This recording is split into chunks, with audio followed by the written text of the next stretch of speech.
বলতে চাই আমার চাপড়া বিধানসভার ক্ষেত্রে এই কৃষ্ণনগরের মানুষ আমাকে ভালোবাসা দিয়ে ছোটবেলা থেকে আমাকে যে বড় হতে দেখেছেন তাদের ভালোবাসা আমি কোনোদিন ভুলতে পারবো না। এই নদীয়া জেলার মানুষের ভালোবাসা ভুলতে পারবো না।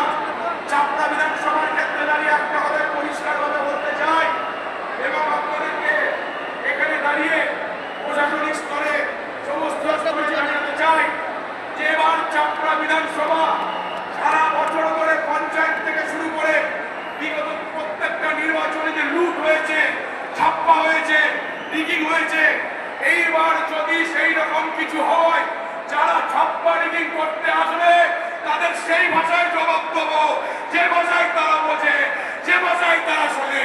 সেই জায়গায় দাঁড়িয়ে যেখানে যাওয়ার সেই জায়গায় পাঠাবো। এই কথা বলে রাখলাম। মানুষের 100% ভাবে ভদ্রভাবে ভোট দরকার। মানুষ নির্বাচন কমিশনকে ব্যবস্থা নিচ্ছে।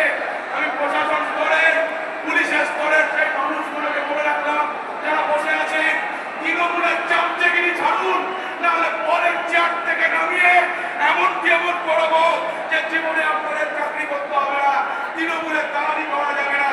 চাপড়ায় 100% পিএম ফেয়ার ইলেকশন করানোর জন্য আবার প্রশাসনকে বলে রাখলাম যে মানুষের যেখানে ভোট দেবে, মানুষ যেখানে চাইবে তার ভোটের ব্যবস্থা করতে হবে।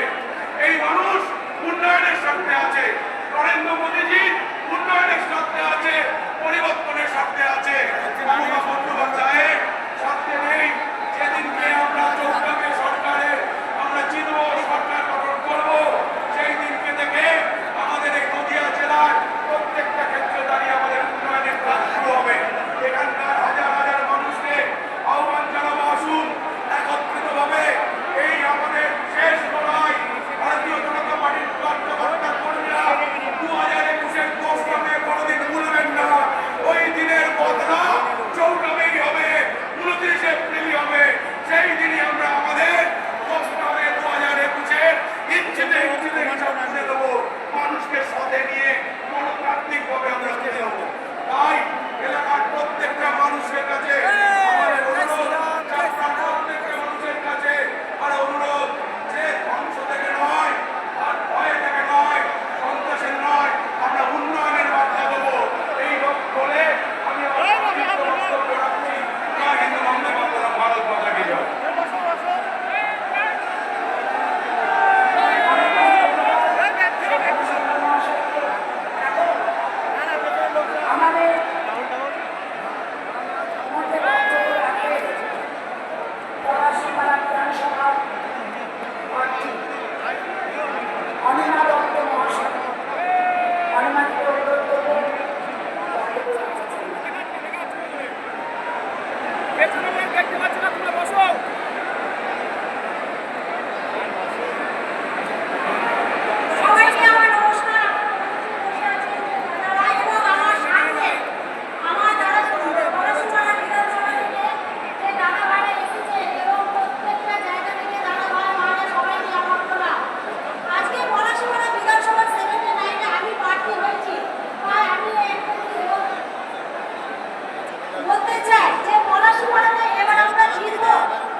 কোনোরকম ভাবে দিশা পাচ্ছে না,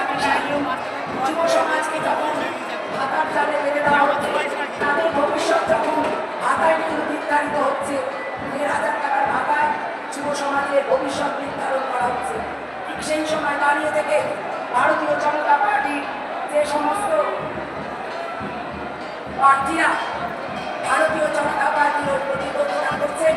তারা আগামী দিনে যুব সমাজের কাছে এই বার্তা পৌঁছে দিচ্ছে যে আগামী দিনে ভাতা নয়, যুব সমাজকে চাকরি দিতে হবে। আর সেই জন্য আজকের এই সভায় আমাদের মধ্যে যিনি উপস্থিত হচ্ছেন, আমাদের প্রত্যেকের প্রিয় লোকবরেণ্য বিশ্ববরেণ্য নেতা, আমাদের ভারতবর্ষের যশস্বী প্রধানমন্ত্রী সম্মানীয় নরেন্দ্র মোদীজি কিছুক্ষণের মধ্যেই মোদীজি আমাদের মধ্যে এসে উপস্থিত হবেন। আমরা এখন যার বক্তব্য শুনব, আমাদের রানাঘাট দক্ষিণে আপনার